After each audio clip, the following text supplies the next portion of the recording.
하나님께 온 마음 다하여 나아가게 하심을 감사합니다. 하나님, 저희를 부르셨사오니 이곳에 임하셔서 저희가 올려드리는 경배를 받아 주시옵소서. 성령으로 운행하셔서 우리의 마음을 주장해 주시고 우리의 몸만 이곳에 있는 것이 아니라 우리의 전인격을 통하여 하나님을 예배케 하여 주시옵소서. 오늘의 예배를 위해서 아름다운 혼신자들의 손길이 참으로 많습니다. 우리 슬로암 찬양팀, 사론 찬양대, 또 주방에서 차량으로, 안내로, 영상으로, 청소와 꽃꽂이로, 조율해서 교회학교 교사로, 각 부서 위원으로, 또 보이지 않는 곳에서 애쓰고 수고하는 아름다운 손길마다 하나님의 은혜로 충만하게 하여 주옵시고, 생명체 기로 가셔서 우리가 주님 앞에 서는 그날에 멸류관 받아 쓰는 큰 은혜가 있게 하여 주시옵소서. 하나님, 아름답게 섬기는 손길마다 복되게 하시기 원합니다. 우리 교능 기념일 맞이해서 우리 배정일 권사님과 권경구 집사님 아름답게 헌신하고 있습니다. 또 사랑 3 여성교회가 아름답게 헌신하고 있습니다. 또 우리 성인숙 권사님, 사랑하는 남편 우호연 권사께서 천국에 입성하신 것이 믿어지고 감사하기에 아름답게 섬기고 있습니다. 또 구봉건 권사님과 이성순 권사님도 귀한 곳으로 섬깁니다. 이 아름다운 섬김마다 하나님의 기쁨이 가득하게 하여 주시고 하나님께서 받으시고 하나님께서 갚으신 은혜가 있게 하여 주시옵소서. 또 귀한 예배 자리에 우리 윤기철 권사님과 최종인 권사님의 자녀들 왔습니다.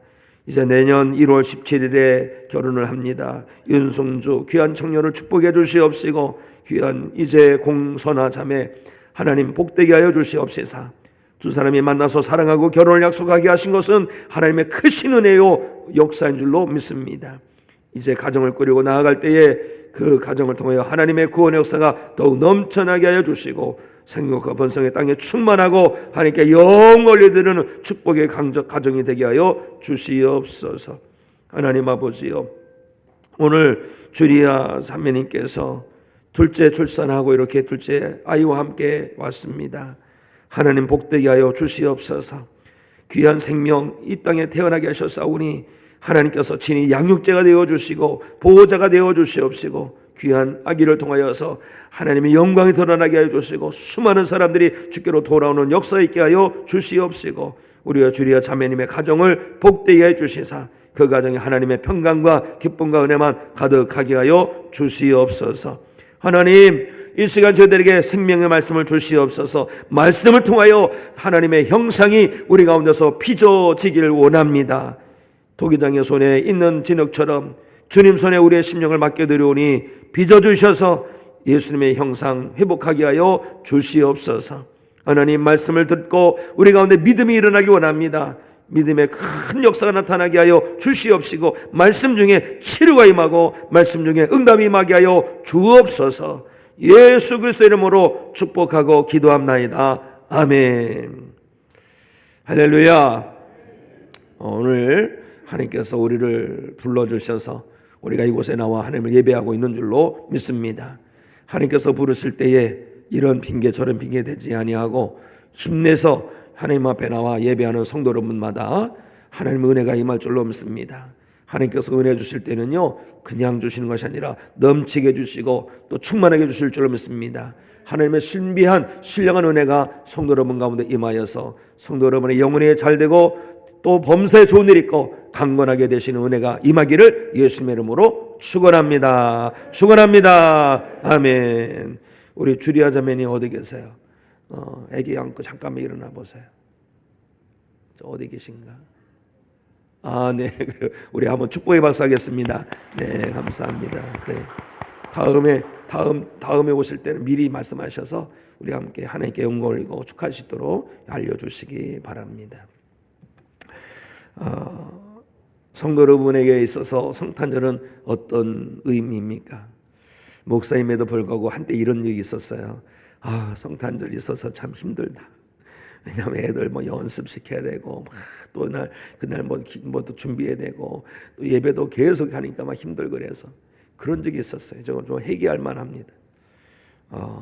또 성탄절에는 아이들에게 선물도 줘야 되니까 빠듯한 그런 생활에서 힘들더라고요. 이거는요 본질을 놓친 거예요. 본질을 붙들어야 되는데 항상 그래요. 본질을 붙들어야 된다. 그렇다면 성도 여러분에게는 성탄절은 어떤 날입니까? 어떤 의미가 있습니까? 저희들도 힘들어요. 성탄절에. 왜 힘드세요? 혹시 성도 여러분들도 본질을 놓치고 계시진 않습니까? 우리가 이 성탄절을 앞두고 대림절 마지막 주일을 보냈는데 우리가 성탄의 의미를 다시 붙들고 그 성탄의 은혜를 붙들고 성탄절로 나아가서 예수님의 탄생을 정말로 기뻐하고 경배하고 축하드리고 찬양하고 이 귀한 소식을 만방에 전하는 그런 하나님의 자녀가 되어야 할 줄로 믿습니다. 성탄의 역사가 있기 전에 오늘 말씀을 보면 우리가 마태복음 1장 18절서부터 말씀을 보았는데 마태복음은 예수님에 대한 말씀으로부터 시작하지 않아요. 뭐냐면 아브라함과 다윗의 자손 예수 그리스도의 계보라 해서 아브라함서부터 쭉 나옵니다. 소위 족보가 나옵니다. 족보 끝에 예수 그리스도의 나심은 이러하니라 라고 해요. 족보 끝에. 성경을 제가 만약에 하나님이시라면 그냥 예수님부터 썼을 것 같아요. 저는 미련하고 어리석고 우둔하니까 이렇게 생각했을 것입니다. 그러나 하나님께서는요, 아브라함 때서부터 쭉 말씀을 기록하고 그 끝에 예수의 나심은 이러하니라 이런 말씀을 주셨어요. 여기에는 깊은 뜻이 있고 은혜가 있습니다. 자, 이 아브라함, 예수님의 족보죠. 아브라함서부터 쭉 내려오는데 아브라함서부터 내려오는 족보에는요, 믿음의 승리도 있지만 믿음의 실패도 있어요. 두렵고 떨려서 아브라함이 아내를 아내라지 아니하고 누이라고 속이는 거짓말한 것도 있습니다. 그렇죠? 여기 보면 유다가 나오죠. 유다는 며느리와 해서는 안 될 일을 해가지고 자녀를 낳은 사람이에요. 이런 일도 있는 거예요. 또 어떻습니까? 다윗 어때요? 다윗은 간음한 왕입니다. 더군다나 사람을 죽인 왕입니다.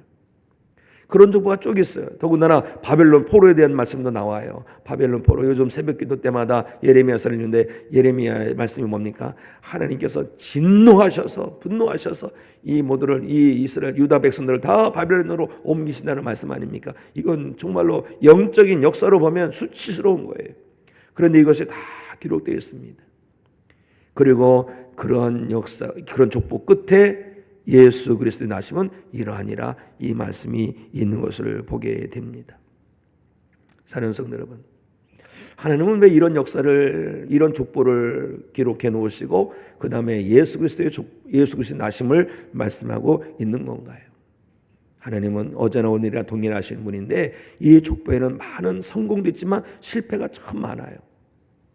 이것저것 다 섞여가지고 정말 힘들고 어렵고 무너지는 그러한 상황입니다. 그런데 그 가운데 하나님께서는 구원의 역사를 이루시더라는 겁니다. 하나님의 놀라운 새로운 역사가 시작되더라는 것입니다. 사랑하는 성도 여러분, 하나님은 지금도 여전히 동일하시거든요. 우리에게도 다 여러 가지 족보가 있습니다. 삶의 스토리가 있습니다. 삶의 스토리에서 어때요? 좋은 것만 있는 것이 아니라 정말 감추고 싶은 거, 숨기고 싶은 거, 지워버리고 싶은 거, 그런 것이 있어요. 삶에서 스토리에. 그런데 그 가운데 하나님은 그것을 다 폐기하지 아니하고 다 지워버리지 아니하고 그것들 위해서 구원의 역사를 이루시더라. 성탄의 은혜는요, 이런 거예요. 우리가 힘들고 어려워도요, 그 위에 하나님 구원의 역사를 이루어 가시는 분이시라는 것을 우리를 하금 깨닫게 하는 줄로 믿습니다. 사랑하는 성도 여러분, 삶 속에서 정말로 감추고 싶은 것이 있습니까? 지워버리고 싶은 것이 있습니까? 그런데요, 하나님은 그 위에 구원의 역사를 이루시는 분이심을 믿으시기 바랍니다. 요셉은 의로운 사람이었어요. 의로운 사람이었지만 그 약혼한 여인이 엉뚱한 자기 아이가 아닌 엉뚱한 사람의 아이를 뵌 거예요. 이게 보통 일이 아닙니다. 천피스럽고 절망스럽고 깜깜하고 그런 가운데 하나님께서는 요셉에게 말씀하시죠. 내가 이 일을 이루었노라. 그 절망스러운 한가운데서, 그 보이지 않는 한가운데서 하나님은 귀하게 역사를 이루시더라는 겁니다. 우리는 이런 말씀을 보면서 깨달아야 될 게 있어요. 내가 힘들고 어려울 때, 이때는 정말로 하나님께 나를 버리셨구나, 이런 감이 들 때에 거기서부터 하나님 역사하신다는 거예요. 우리는 망가진 인생, 정말로 그 절망스러운 인생을 싹 지워버리고 깨끗이 다시 시작하고 싶지만, 하나님은 아브라함의 족보서부터 쭉 이어져서 온 가운데 그 위에 예수님의 나심을 선포하시는 것처럼 우리의 실패와 절망과 좌절이 가득한 그 위에 구원의 역사를 이루고 계심을 명심하시고, 아무리 삶이 힘들고 어렵다 할지라도 하나님을 믿는 믿음에서 떠나지 마시고, 하나님, 이렇게 절망스러운 가운데서 어떻게 구원의 역사를 이루실 것입니까? 라고 물으면서 하나님을 붙들고 예수님을 붙들고 다시 성령님의 이끄심으로 나아가는 성도 여러분이 되시기를 소망합니다. 하나님께서 오늘 이런 역사를 이루셔요. 2000년 전에만 이루신 것이 아니라 오늘도 하나님께서 우리 가운데서 구원의 역사를 이루고 계심을 믿으시고, 오늘 주실 말씀을 통해서 하나님이 어떤 분인가를 깨달고 그 은혜를 붙들고 성탄절로 나아가는 성도 여러분이 되시기를 우리 주님의 이름으로 축원합니다. 자, 오늘 본문 말씀 우리 18절 말씀 읽습니다. 시작. 예수 그리스도의 나심은 이러하니라. 그의 어머니 마리아가 요셉과 약혼하고 동거하기 전에 성령으로 잉태된 것이 나타났더니. 아멘. 마리아가 아이를 뵀어요. 아이를 뵀어요.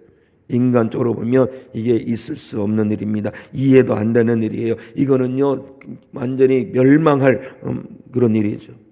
그런데 성령님께서 말씀하시죠. 천사를 통해서 말씀하십니다. 성령으로 잉태되었느니라. 성령으로 잉태되었느니라. 자, 말씀을 우리가 잘 보여야 되는 게 뭐냐면, 하나님께서 새로운 역사를 시작하실 때 항상 성령의 능력으로 하더라는 겁니다. 성령의 능력으로. 우리가 성령 받아야 되는 이유가 뭐 있어요? 우리의 삶이 하나님의 구원의 역사로 다시 일어나길 원한다면 성령 받아야 되는 거예요. 사랑하는 성도 여러분, 성령을 구하시기 바랍니다. 우리가 성령을 구할 때 하나님께서는 우리에게 성령 주시고 성령 충만하게 하시고 그 성령의 능력으로 말미암아 우리 가운데서 새롭게 구원의 역사를 이루어 가실 줄로 믿습니다. 성령은 우리의 과거의 그 모든 그 망가질 만한 것들을 다 폐기하고 그냥 하는 것이 아니라 그 위에 구원 역사를 이루시는 분이세요. 자, 그런데 우리가 깨달을 게 있어요. 왜 하나님의 구원 역사는 성령으로 말미암아 잉태게 되는 역사였는가? 왜 예수님은 성령으로 잉태되어야만 되는가? 그냥 찬란한 빛과 함께 내려오셔서 이렇게 구원자로 오시면 안 되는 것인가? 하나님께서 인간이 되시는 방법을 택하셨습니다. 인간이 되셔가지고 인간을 대신해서 희생제물이 되는 거예요. 인간이 죄를 졌기 때문에 인간을 구원하시기 위해서 인간이 되셔갖고 이 인간들 대신으로 희생제물이 되신 거예요. 그렇기 때문에 마리아를 통해서 마리아 몸에 잉태되시고 사람으로 탄생하신 거예요. 그런데요, 죄인이 죄인을 대신할 수 없습니다. 그렇죠? 죄인이 죄인을 대신할 수 없는데, 죄인을 대신하려면 죄 없는 사람이 그 죄인을 대신해야 되는 거예요. 만약에 요셉을 통해서 태어난다면 어떻게 할까요? 요셉은 아브라함서부터 계속 내려오는 죄의 열매일 뿐입니다. 죄인의 자녀는 죄인일 수밖에 없는 것이에요. 죄의 종로로 타는 사람은 죄의 종로로 할 수밖에 없는 거예요. 그러니 요셉을 통해서 잉태가 됐다면 역시 죄인이에요. 우리의 참된 구원자가 될 수 없어요. 그러나 하나님께서는 이것을 다 끊으셨어요. 육신으로 잉태된 것이 아니라 하나님의 영으로, 성령으로 잉태되셨습니다. 그래서 예수님은 죄가 없으신 분이고 마리아 몸에서 태어났으니까 참된 인간이 되시고 죄 없으시고 참된 인간이 되시기 때문에 우리의 모든 것을 아시고 우리를 대신해서 온전히 십자가에서 대속제물이 되신 것임을 명심하시기 바랍니다. 성탄의 신비는 이거예요. 예수님께서 동정녀 마리아 몸에 성령으로 잉태되셔가지고 이 땅에 탄생하신 것은 사람이 되셔서 나를 대신해서 죄값을 치르시기 위해서 오신 것이고, 죄가 없으셔야 되기 때문에 성령으로 잉태되신 것임을 명심하고, 그래서 이 성탄의 은혜를 붙들어야 됩니다. 그러나 우리가 또 알아야 될 게 있습니다. 예수의 나심은 이러하니라는 거 하지 않습니까? 하나님 지금도 역사하고 계십니다. 마리아의 몸에 성령으로 잉태케 하신 하나님께서는 지금도 성령으로 말미암아 우리 안에 무엇을 잉태케 하신 줄 아십니까? 예수님을 믿는 믿음을 잉태케 하심을 믿으시기 바랍니다. 어느 날 우리가 믿음의 길을 가다가 보니까 늘 듣던 말씀이 어느 날 그 말씀이 내 심령을 팍 파고 들어와요. 이거 어떤 일인 줄 아십니까? 성령으로 예수 믿음의 믿음이 잉태된 거예요. 예수님을 믿는 믿음이 막 잉태된 거예요. 하나님께서 이루신 겁니다. 오랜 생활 기는 교회를 왔다 갔다 하는데 어느 날 십자가 내 가슴을 막 파고 들어오는 게 있어요. 하나님께서 성령으로 우리 안에 믿음을 잉태케 하신 거예요. 그동안 죄 짓는 거 아무렇지도 않았는데 막 죄로 말미암아 막 쏟아지는 눈물이 있어요. 성령께서 내 안에 예수님을 믿는 믿음이 잉태게 된 거예요. 사랑하는 성도 여러분, 성령님 지금도 일하고 계심을 믿으시기 바랍니다. 어떤 역사를 이루십니까? 우리 안에 예수님을 잉태케 합니다. 예수님 잉태케 합니다. 예수 믿으라 하면서 예수 못 만난 사람 많아요. 예수 믿으면 정말 예수님을 모시고 살아가야 되는데 이 안에 예수가 없어요. 기도하세요. 성령님, 우리 마음에 예수님을 잉태케 하여 주시옵소서. 잉태케 하여 주옵소서. 그런 성도는요, 우리가 살아가면서 여러 가지 일을 만날 때 낙심하지 않고 하나님께서 어떤 역사를 이루실까? 내 안에 예수님 계심을 믿는데 왜 이런 어려움을 당할까? 여기에 구원의 역사가 있는 거예요. 사랑하는 성도 여러분, 성탄에 담겨있는 놀라운 은혜가 참 많습니다. 신비한 은혜가 많습니다. 성탄절을 앞두고 우리는 성탄에 담겨있는 놀라운 은혜, 신비한 은혜를 다시 붙들고 하나님을 진정으로 찬양하는 참된 예배자가 되기를 우리 주님의 이름으로 축원합니다. 자, 오늘 19절 20절 말씀 우리 함께 읽습니다. 시작. 그의 남편 요셉은 의로운 사람이라 그를 드러내지 아니하고 가만히 끊고자 하여 이 일을 생각할 때에 주의 사자가 현몽하여 이르되 다윗의 자손 요셉아 네 안에 마리아 데려오기를 무서워하지 말라. 그에게 잉태된 자는 성령으로 된 것이라. 아멘. 마리아의 잉태는 성령의 능력으로 된 것입니다. 이것은 정말 귀한 은혜인데요, 오늘 말씀에서 보면 성탄에서 우리가 또 기억할 게 있어요. 하나님의 구원의 역사에, 구원의 스토리에 쓰임받는 사람이 있더라는 겁니다. 저는 오늘 하나님을 예배하는 성도 여러분이 이 하나님 앞에 쓰임받은 요셉처럼 지금도 하나님께서 구원의 역사를 이루시는데 이 구원의 역사에 쓰임받는 성도 되기를 축원합니다. 정말 귀한 거예요. 요셉을 보면 요셉이 의로운 사람이라고 합니다. 의로운 사람인데 이해되지 않는 일을 경험한 거예요. 약혼녀가 임신이 된 거예요. 임신이. 자기는 분명히 그녀와 어떤 관계도 없습니다. 어떤 육체적 관계도 이루지 않았어요. 근데 임신이 된 거예요. 그 소식을 듣고 얼마나 절망스러웠을까요? 엄청 절망스러웠을 거예요. 자, 의롭다는 것은 당시의 율법을 잘 지킨다는 거예요. 율법에는 어떻게 써있는 줄 아십니까? 신명기 22장에 보면 돌로 쳐 죽이라고 했어요. 돌로 쳐 죽이라. 의롭다는 그 말씀처럼 이 요셉은 하나님의 율법의 말씀을 어떻게든지 지키려고 그렇게 몸부림치는 사람이었습니다. 그래가지고 어떻게 합니까? 율법으로 보면 이것을 공개해야 됩니다. 이 처녀 마리아가 나와 약혼했음에도 불구하고 이제 내 아이가 아닌 다른 그 씨를 잉태했습니다. 이것은 정말 율법에 보면 돌로 쳐 죽이라고 했는데 이것을 해결해 주세요. 고소고발을 해야 되는 거예요. 그런데 어떻게 합니까? 기가 막힌 거예요. 기가 막힌 거예요. 그냥 율법적으로 한다면, 그냥 그렇게 한다면 이 요셉은 당장 마리아를 고발하고 이 사람이 죄를 범했습니다라고 선포하고 창피를 주고 이랬어야 될 거예요. 그러나 요셉은 그렇게 하지 않았어요. 감세 끙끙 앓았겠죠. 끙끙 앓았겠죠. 고민하고 변민하고 기도했을 것입니다. 그리고서요, 어떻게 합니까? 가만히 끊고자 하였더라는 겁니다. 가만히 끊고자 하였더라. 왜 그랬을까요?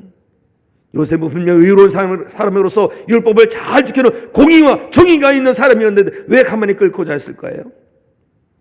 요셉은 율법에 나타난 것만 아니라 율법을 주신 하나님의 사랑을 꼭 붙드는 거예요. 사랑. 우리가 하나님께서 쓰시는 사람은 의로운 사람인데 그 의로움이 어떤 의로움이냐? 공의적인 의로움만이 아니라 율법에 담아놓으신 그 하나님의 진짜 마음을 붙드는 사람인 것을 명심해야 할 줄로 믿습니다. 진짜 마음은 사랑이에요. 그래서 고린도전서 13장에서는요, 사랑이 없으면 아무것도 아니다 이거예요. 많은 사람들이 공의로운 면에서 네가 이렇다 네가 저렇다 이렇게 지적질하고 그럽니다. 그것도 필요하겠지요. 깨달아야 되니까. 그러나 그것만이 다가 아닙니다. 바로 하나님의 사랑을 놓치면 안 되는 거예요. 미가서 6장 8절에 이런 말씀이 있어요. 사람아, 주께서 선한 것이 무엇임을 내게 보이셨나니 하나님 보시기에 선한 것이 무엇이냐? 정의를 행하고 인자를 사랑하는 것이다. 정의를 행하고 사랑하는 것이다. 두 가지 다 있어야 되는 거예요. 사랑하는 성도 여러분, 성도 여러분에게도 이 요셉의 영성이 가득하기를 원합니다. 정말 하나님께서 원하시는 가치를 붙들고 살고 또 하나님의 진짜 마음, 사랑의 마음을 붙들고 그렇게 살아가는 성도가 되길 원합니다. 고민하고 그럴 때 그래서 가만히 끊고자 했어요. 가만히 끊고자 하는 거는 뭡니까? 하나님께 맡기는 거예요. 하나님께 맡기는 거예요. 율법을 지켜야 됩니다. 왜? 이 다른 남자와 동침한 사람을 내가 될 가치를 할 수 없어요. 사람 분명히 그것은 파혼의 요소가 되니까 율법적으로 파혼을 하려고 해요. 그리고 요셉은 하나님의 진짜 마음, 사랑을 가지고 그 마리아를 놓아주려고 합니다. 놓아주는 게 쉽지 않을 거예요. 배신한 자 아닙니까? 배신한 거예요. 자기 인생을 망친 거예요. 한번 약혼했다는 소식이 다 모든 사람들에게 다 전해졌을 텐데 이제 그냥 요셉이 마리아와 파혼을 했으니 어떤 그 책망과 어떤 조롱이 올 수 있지 않겠습니까? 그런데 이거 다 감수하면서도 마리아를 조용히 끊고 했습니다. 이것이 사랑인 것입니다. 그리고 하나님께 맡기는 거예요. 저는 요셉을 보면서 하나님께서는 지금도 구원의 역사를 이루고 가고 계신데 구원의 역사를 위해서 쓰시는 사람이 누구냐라는 겁니다. 바로 요셉 같은 사람이에요. 더군다나 요셉은요, 성경을 보세요. 요셉이 쭉 등장하는데 어느 순간인가 다 사라져요. 요셉의 이름은 사라집니다. 많은 이들이 자기 이름을 내려고 세상에 내려고 그렇게 하는 시대입니다. 그러나 진정 하나님께서 쓰시는 사람, 구원의 역사에 쓰시는 사람은 요셉 같은 사람이더라라는 겁니다. 요셉이 마리아의 소식을 듣고 막 처음엔 분개했을 것입니다. 어떻게 이럴 수 있어? 내가 얼마나 사랑했는데 그런데 나에게 이렇게 배신을 해? 그냥 두지 않겠어. 동네 사람들 마리아가 부정했습니다. 마리아가 엉뚱한 짓을 했습니다. 이게 도대체 말이나 되는 것입니까? 이러고 싶었을 거예요. 그러나 그럼 고민하고 이제 안 되겠다. 그러면서 정리를 조용히 해서 하나님께 맡기려고 했는데 그 밤에 천사를 통해서 하나님 말씀하십니다. 요셉아, 다윗의 자손 요셉아. 이게 중요한 거예요. 다윗의 자손. 하나님의 구원의 역사 가운데 있다는 겁니다. 하나님의 구원의 계획 가운데 있다는 거예요. 요셉이. 내 안에 마리아 데려오기를 두려워하지 말아라. 두려워하지 말아라. 하나님께서 주시는 마음은 두려워하는 마음이 아닙니다. 요한계시록에도 보면 지옥에 던질 사람들은 다 두려움이 있는 거예요. 하나님을 믿는 하면서 두려워합니까? 그건 아니죠. 사랑하는 성도 여러분, 어떤 상황, 어떤 조건, 어떤 역경에서도 하나님의 사람이 되시기 바랍니다. 하나님의 사람은 하나님을 신뢰하는 거예요. 세상에 많은 문제가 있지만 그 문제보다 더 위대하고 더 크신 분은 하나님이십니다. 두려운 마음을 다 내어던지고 하나님을 굳게 의지하는 믿음의 결단만 있기를 원합니다. 하나님께서 말씀하시죠. 요셉아, 내 안에 들어오기를 두려워하지 말아라. 내 인생에 망가질 두려움, 사람들의 그 수근거수근의 두려움, 또 드러내고 살지도 못할 그 두려움, 인생이 막힌다는 두려움, 이 모든 두려움 다 있습니다. 그런데 그 두려움보다, 자기의 감정보다 요셉이 어떻게 합니까? 마리아를 데리고 와요. 마리아를 데리고 와요. 데려오라 하니까 데려옵니다. 너 아이를 데리고 저 애굽으로 내려가라. 애굽으로 내려갑니다. 애굽에 있을 때 하나님께서 또 말씀하십니다. 너 다시 이스라엘 돌아오라. 묵묵하게 순종하는 것을 보게 됩니다. 사랑하는 성도 여러분, 요셉이 어떤 사람이에요? 요셉은 하나님의 구원의 역사에 쓰임받은 사람이라는 거예요. 하나님의 구원의 역사에 쓰임받는 사람이라는 거예요. 오늘도 하나님께서는 구원의 역사를 이루시는데 요셉 같은 사람을 통하여서 하나님 구원의 역사를 계속해 나가고 계실 줄로 믿습니다. 성도 여러분들도 하나님의 구원의 역사에 쓰임받는 성도 되시길 바랍니다. 요셉은 사실 탁월하지 못해요. 그 목수니까 얼마나 힘들고 어쩔겠습니까? 그 부자도 못 됩니다. 그래서 하루 벌어서 하루 먹고 살았을 거예요.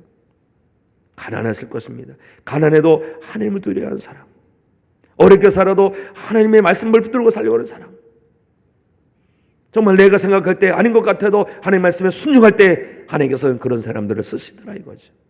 사랑하는 성도 여러분, 우리도 이런 소망을 가지세요.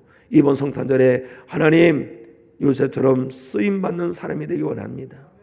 요셉을 쓰셨듯이 하나님의 구원 역사에 저를 사용하여 주시옵소서. 이 성탄절 되면 사실 이 연극도 하고 그러는데 어릴 적에 연극이 생각나요. 요셉이 하는 거 없이 그냥 지팡이 들고 서 있어요. 그런데 요셉은 꼭 있어야 되겠더라고요. 우리가 하나님의 구원 역사에 뭐 반짝반짝 보석처럼 쓰이지 못한다 할지라도 반드시 필요한 사명자가 있어야 되는 것입니다. 등장했다가 소리 소문 없이 사라지는 그런 일이 있다 할지라도 하나님은 우리를 기억해 주실 줄로 믿습니다. 언어마로 소망합니다. 오늘부터 하나님 앞에 쓰임받기를 기도하십시오. 요셉처럼 믿음으로 나가십시오. 그리고 하나님 말씀하시죠. 성령으로 된 것이니라. 요셉은 이해되지 않았어요. 오늘날 현대인들은요 자꾸 이해해야지만 받아들이려고 하는데 이해되지 않는 일이 얼마나 많습니까? 하나님의 기적은 이해가 되지 않습니다. 믿음이 중요한 거죠. 이 요셉은 성령으로 잉태됐다는 말씀을 믿었어요. 믿고서 마리아를 데려왔어요. 더군다나 천사를 통해서 주신 말씀이 뭡니까? 그의 이름을 예수라 하라. 아버지가 자녀 이름을 불러주는 겁니다. 아버지가 자녀 이름을 지어주는 거예요. 예수님이 태어났을 때 요셉은 아버지 역할을 하지요. 잘 양육해주고 목수일도 가르치고 사람관계도 가르치고 이렇게 하죠. 아버지 역할을 잘한 거예요. 내 씨가 아니라 할지라도 이 요셉은 사명을 감당한 겁니다. 사랑하는 성도 여러분, 때로는 나와 관계없는 일처럼 보인다 할지라도 내가 감당할 일이라면 충성을 감당하십시오. 그 충성을 통해서 하나님은 구원 역사를 이루어 가실 줄로 믿습니다. 그래서 이것을 보게 되는 것은요 하나님 앞에서 보게 되는 거예요. 안목의 성도여 자와서 봐라. 내가 어떻게 구원 역사를 이루나 봐라. 쫙 스크린을 열고 쫙 보여줄 때 주님 감사합니다. 저를 하나님의 구원의 스토리에 등장인물로 삼아주신 것을 감사합니다. 이렇게 감사하며 그 천국에서 하나님을 함께 찬양하며 경배하는 우리 모두가 되기를 예수 그리스도 이름으로 축복합니다. 얼로 우리가 이 성탄절에 꼭 잊지 말아야 할 것이 있습니다. 예수님은 구원자로 이 땅에 오셨다는 것을 잊어서는 안 돼요. 자, 우리 말씀, 우리 21절 말씀을 우리 함께 읽도록 하겠습니다. 시작. 아들을 낳으리니 이름을 예수라 하라. 이는 그가 자기 백성을 그들의 죄에서 구원할 자이심이라 하니라. 아멘. 예수, 여호수아, 여호와는 구원이시다 이런 뜻이에요. 그런데 천사가 어떻게 해석합니까? 그가 자기 백성을 그들의 죄에서 구원할 자이심이라. 우리가 염려스러운 게 참 많아요. 건강도 염려스럽고 또 잉태 이후나 지금도 사랑할 때도 마찬가지지만 경제적으로 어렵고 또 사람들의 이 눈에 이 평가 같은 것도 사람들을 어떻게 볼까 이런 것도 염려스럽고 그랬는데 정말 두려워할 게 있습니다. 뭔지 아세요? 죄입니다. 죄. 죄가 어떻게 되는 거야? 우리가 아파갖고 아프면 병원 가고 경제적으로 어려우면 돈 필요하고 뭐 그런 이런 게 중요한 거지. 무슨 죄 같은 거 아무것도 아닌 것 같은데 그렇게 생각하는 사람이 있으면 안 됩니다. 죄야말로 정말 심각한 거예요. 우리가 원래 여기서 이렇게 고생하지 않아도 되는 존재였어요. 에덴 동산에서 그냥 하나님의 은혜를 누리며 살면 되는 존재였어요. 그런데 죄 때문에 에덴 동산에서 추방을 당한 거예요. 죄 때문에. 자, 죄가 얼마나 나쁜 건지 보십시오. 이 어머니가 아이를 데리고 시장에 갔는데 시장에서 물건 사냐고 이렇게 하다가 아이를 놓친 거예요. 그 부모의 마음은 어떨까요? 아이를 잃어버렸어요. 평생 동안 아이를 아파하면서 지낼 거예요. 하나님과 우리의 사이를 다 막아놓고 끊어낸 게 죄입니다. 하나님의 마음이 그런 거예요. 하나님께서 지으셨는데 하나님과 전혀 관계없이 하나님과 꽉 막힌 삶을 사는 그런 우리를 볼 때 얼마나 마음이 아프시겠어요. 또 마찬가지예요. 그 자녀는 엄마한테 버림받는 건 아닌가? 부모님 나를 버린 거 아닌가? 그 인생이 얼마나 거칠고 메마르고 그렇게 우울하겠습니까? 우울하지 않겠어요? 평생 그렇게 살아가는 거예요. 이게 죄랑 같은 거예요. 죄는 하나님 은혜를 누리지 못하게 다 가로막고 끊어버리고 하나님과 원수가 되게 하는 게 죄예요. 우리의 삶의 근본적인 문제는 죄에 있는 겁니다. 질병의 문제도 경제적인 문제도 대인관계 문제도 다 죄예요. 그런데 예수님께서 다른 것으로 오신 것이 아니라 이 죄의 문제를 해결하러 오셨다는 것입니다. 성탄절만 되면 절에 이렇게 아기 예수 탄생을 축하합니다 그랬는데 그분들은 절대 구세주 탄생하심을 축하하지 않습니다. 아기 예수라고 해요. 우리는 언어 선택에서 좀 조심해야 됩니다. 우리 성경에 보면 예수님은 아기로 탄생하셨다고 하지만 구세주가 탄생하신 거예요. 구세주. 세상을 구원하시는 분으로 탄생하신 것인데 세상을 어디서부터 구원하시냐? 죄악된 세상에서 구원하신다 이거. 죄로 말미암아 멸망당할 수밖에 없는 세상에서 우리를 구원하시기 위해서 오신 것이다 이거예요. 죄의 문제를 해결하시기 위해서. 성도 여러분, 예수님의 탄생은요 우리에게 어마어마한 축복입니다. 그러려면 어떻게 된 줄 아세요? 내가 죄인인 걸 알아야 됩니다. 내가 죄인이다. 이 죄에 얽매여서 죄짓고 살 수밖에 없는 이 헛된 존재에서 예수님께서 오심으로 말미암아 내가 죄상을 받고 죄에서 끊어지고 하나님의 자녀가 됐다는 거예요. 오늘날 많이들은 당신은 죄인입니다라면 거부합니다. 그러나 성탄의 진정한 의미를 내 것으로 삼기를 원한다면 내가 죄인인 걸 깨닫기 원합니다. 성령님은요 우리로 하여금 깨닫게 하시죠. 죄다, 죄다. 우리는요 죄에 직면할 때 성탄의 은혜, 성탄의 능력을 경험하게 될 줄로 믿습니다. 우리가요 이 성탄절에 그렇게 나가야 되는 거예요. 주님, 이 죄인을 위해서 오셔서 감사합니다. 이 죄인을 오셔가지고 죄인을 위해서 오셨는데 십자가에서 그 죄의 끈을 끊으심을 감사합니다. 더 이상 죄에게 돈노릇하지 말게 하시고 이제는 죄에서 해방된 믿음의 백성으로 살게 해달라고 기도해야 되는 것입니다.